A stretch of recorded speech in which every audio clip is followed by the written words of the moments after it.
Alright guys, what we're looking at here is a more organized way to store my power unit, or I guess I should say use it rather, instead of having it sit on top of that filing cabinet. These things right here guys are extremely handy. I got I think 4 of these. And this isn't a sponsored video or nothing like that. This is EcoFlow. It's the EcoFlow. Which one is this? The Delta Max. A very good tool to have guys, especially this summer, because power companies are telling people there may be some outages this summer. So at least if that does happen, I can charge my cell phone, my tools, anything I'd kind of need on this right here.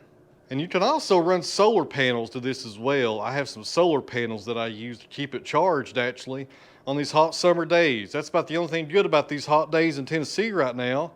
I can charge these up pretty fast. But this will be a lot handier, friends. I'm putting all my batteries on here. I got the one for the pass load, which is the nailer. I got one right there that does the all the DeWalt tools. Just something I've been meaning to do for a while is get more organized.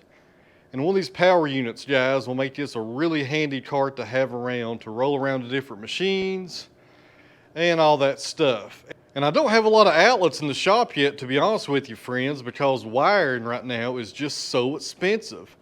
Just give you an example. So I'm installing this hammer machine right here. You guys saw me just go ahead and put this thing together. And in order to run power to the hammer machine, which is number 10 wire, because this thing pulls about 30 amps, I had to get number 10 wire inside of this cable right here. And look how far it's going. It's going from there over there to the power panel. $125 just to travel about 30 feet away. Ridiculous. Now we're looking at the Hammer Felder A341 jointer planer combo machine. This is not a sponsored video. I bought this machine last November. So we got it ready to go. This right here is a guard I'm not used to. This is a European style guard. A lot of the American ones, they call them pork chops. They kind of fold out and back. That makes no sense. They're called pork chops because they kind of look like a pork chop and they have a little spring that makes them fold back and forth. This one here just slides in and out of the way. And the reason I like this one better, if you don't want to use it, you just pull it out and there's not a big spring to fool with. But we'll probably use it today just so you Safety Sally guys don't get all tore up over it. I got the fence installed. Everything looks okay. I do need to move this machine out about 10 inches. Because it is hitting that post back there. That's no big deal. We'll fool with that later. But I'm anxious today to get this thing turned on and try it out. Let me move back this guard, and right there is the cutter. You move you guys in closer, you can look at it better. Hang on, I'll try not to drop you here.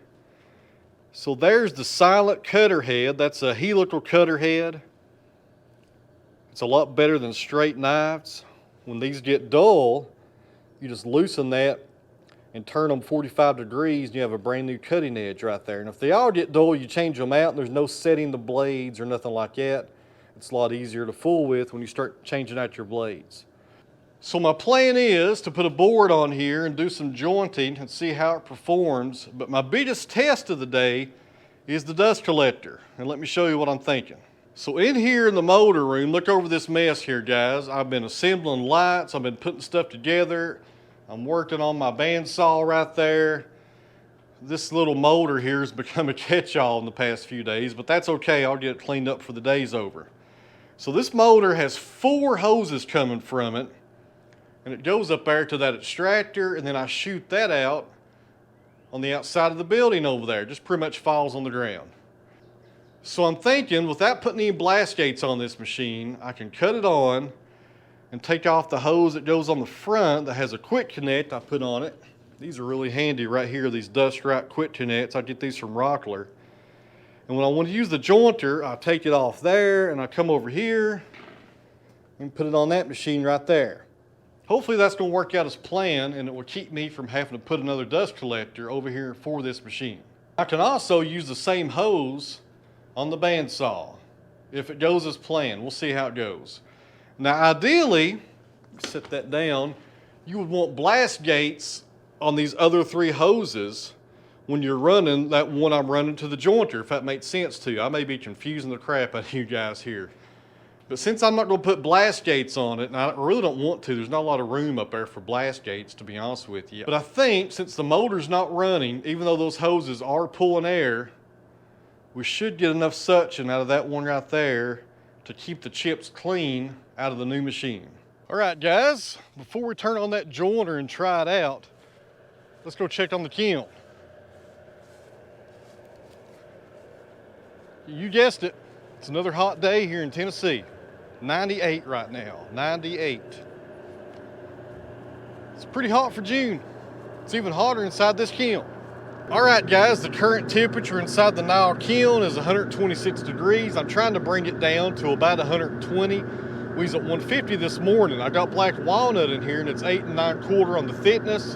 And black walnut likes to hold on to the last bit of its water. Sometimes with black walnut, when you get it dried down to about 10 or 11%, you got to heat the kiln up to 150 for 24 to 48 hours to kind of get that walnut to release the last bit of water that's in it.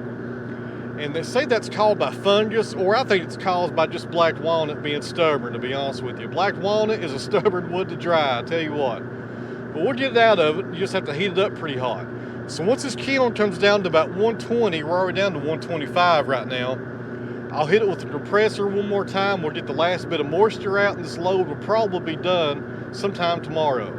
And the way I get the temperature to come down on the kiln, on the back wall in the very top left-hand corner, there's an exhaust fan that pulls the hot air out. Where are we at now? Still about 125. It won't be long, guys. It won't be long. So as soon as that load is done, I'll cut the kiln off, and I'll let that wood kind of naturally cool down inside the kiln. Feels better in here inside the timber frame. It's hot out there, guys. So in about 2 or 3 days, hopefully I'll have some more wood on our Etsy store. And I'm thinking about trying to put some 4-foot crotch walnut slabs on there also. And it depends on what shipping price is running. So if it's going to be too high, I'm not going to do it. But if it's not too bad, we'll give it a try and see if you guys want to, I guess, want to pay it and get the walnut slabs delivered to you. Hopefully it won't be too bad.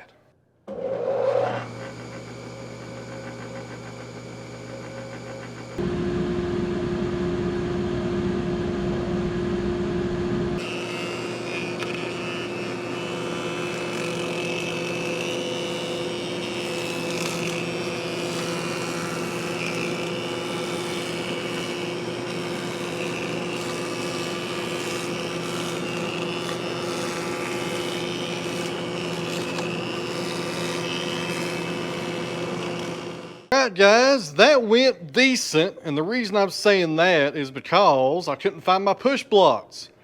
I had to use this one right here. That usually goes with the table saw. It's a little too big for a joiner, but somewhere in this shop are my push blocks. I gotta find them. And something else here, guys, I'm not crazy about this. I'm not sure if I'll leave this on there or not. That really, it's a good safety feature. It keeps your hands away from those cutters, but it also keeps you from putting pressure down right there where the board passes over the cutters.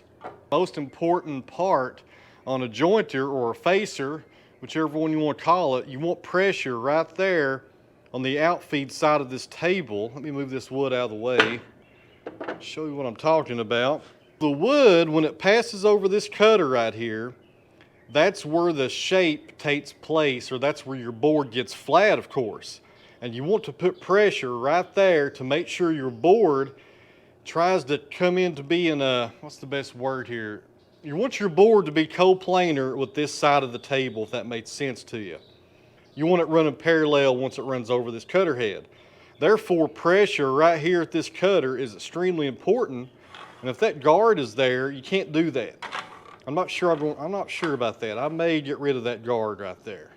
Let's take a look at the walnut here. This is a 4/4 board.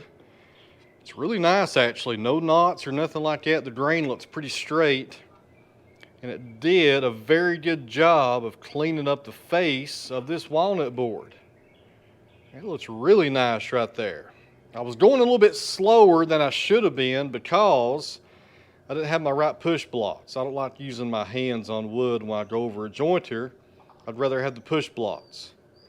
So therefore I got a little bit of a blade mark right there, a little snap, and that's because of the feed rate speed. That's me, not the machine.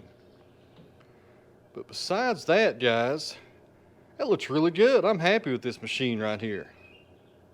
It's really good. That's what it looked like before. That's straight out of the dry kiln. And that's after it's been machined. Good stuff.